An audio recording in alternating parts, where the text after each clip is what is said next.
नमस्कार। आइए आज हम इस वीडियो के माध्यम से एड ग्रेड अभ्यास पुस्तिका विषय हिंदी कक्षा 7।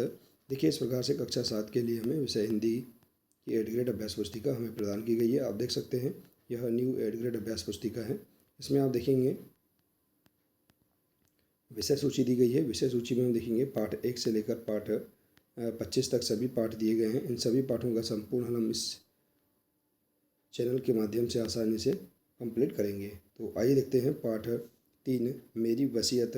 इस पाठ के सभी प्रश्नों के आंसर हम कैसे पूर्ण करेंगे हम इस वीडियो के माध्यम से जानेंगे। देखिए, यदि आप इसी प्रकार से इसके आगे के अन्य सभी पाठों का संपूर्ण हल आप समझना चाहते हैं तो आप हमारे इस चैनल से जुड़े रहिए और इस चैनल को सब्सक्राइब अवश्य कर लें। साथ ही बेल आइकन को प्रेस जरूर कर लें ताकि आने वाले नए वीडियो सबसे पहले आप तक पहुँचते रहेंगे। तो आइए देखते हैं पाठ 3 मेरी वसीयत। देखिए, इस पाठ के सभी प्रश्नों के आंसर हम आसानी से अपनी पाठ्यपुस्तक से पूर्ण कर सकते हैं। तो देखिए, पहला प्रश्न है, यहाँ दिया है बहुविकल्पी प्रश्न। पहला प्रश्न है, गंगा में अस्थियों का विसर्जन करने के पीछे नेहरू जी की गंगा के प्रति मान्यता थी। तो इसका राइट आंसर है पुराने रीति रिवाज, बी नंबर का राइट आंसर है। दूसरा है, नाकामयाबी शब्द में उपसर्ग है, तो ना उपसर्ग है, ए नंबर का राइट आंसर है। इसके बाद है अति लघु उत्तरीय प्रश्न। प्रश्न तीसरा, मेरी वसीयत पाठ से नेहरू जी की कौन सी भावना झलकती है। तो इसका राइट आंसर है मेरी वसीयत पाठ से नेहरू जी की देश प्रेम एवं सांस्कृतिक एकता की भावना झलकती है। इसके बाद अगला प्रश्न, कामयाबी शब्द में ना उपसर्ग जोड़कर ना कामयाबी शब्द बना है। इसी तरह ना उपसर्ग जोड़कर कोई दो शब्द बनाइए।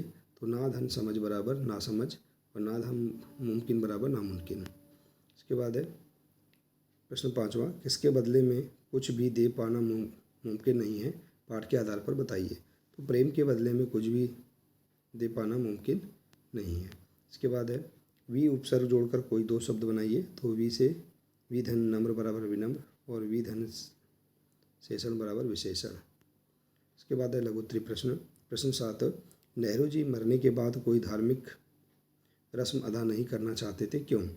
तो नेहरू जी मरने के बाद कोई धार्मिक रस्म अदा नहीं करना चाहते थे क्योंकि वे सिर्फ रस्म समझकर उसमें बंध जाना एक धोखा मानते थे।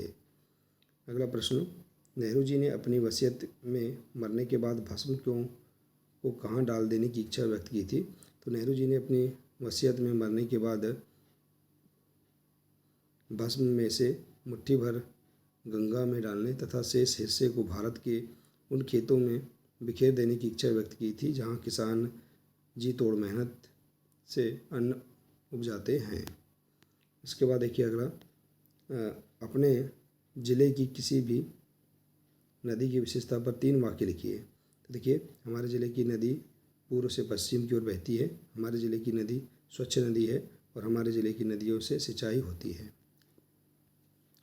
10वां प्रश्न, नेहरू जी को गंगा नदी से लगाव था, पाठ की किन पंक्तियों से पता चलता है। 3 पंक्तियाँ लिखिए। तो देखिए, पहला, मैंने सुबह की रोशनी में गंगा को मुस्कुराते देखा है। गंगा तो विशेषकर भारत की नदी है। और तीसरा है, गंगा तो भारत की प्राचीन सभ्यता का प्रतीक रही है। तो इस प्रकार से हम यहाँ पर इस प्रश्न का आंसर लिख सकते हैं। इसके बाद है दीर्घ उत्तरीय प्रश्न, नेहरू जी ने पुरानी रीति रस्मों का विरोध क्यों किया। तो देखिए, नेहरू जी ने पुरानी रीति रस्मों का विरोध इसलिए किया कि हिंदुस्तान इन सब जंजीरों को तोड़कर बाहर निकल जाए क्योंकि यह रस्में हमारे देश भारत को आगे बढ़ने से रोकती है। इसके बाद देखिए 12वां प्रश्न है, किन्हीं 2 महापुरुषों के चित्र चिपकाकर उनके बारे में 5-5 वाक्य लिखिए। तो आप यहाँ पर कोई भी 2 महापुरुषों के चित्र देखिए, जैसे कि महापुरुष दिए गए हैं तो इनके चित्र चिपकाकर आप यहाँ पर इनके बारे में भी लिख सकते हैं, जैसे कि लाला लाजपत राय, बाल गंगाधर तिलक और विपिन चंद्रपाल। तो इस प्रकार से हम यहाँ पर इस प्रश्न का आंसर भी लिख सकते हैं। तो आशा है कि आपको इस अध्याय के सभी प्रश्नों के आंसर समझ में आ गए होंगे। देखिए, यदि जानकारी अच्छी लगी हो तो प्लीज़ इसे अधिक से अधिक शेयर करें, वीडियो को लाइक करें और इसी प्रकार से इसके आगे के अन्य सभी पाठों का संपूर्ण हल समझने के लिए आप हमारे इस चैनल से जुड़े रहिए और इस चैनल को सब्सक्राइब अवश्य कर लें। मिलते हैं इसी प्रकार से इसके आगे के अगले नए वीडियो के साथ। नमस्कार।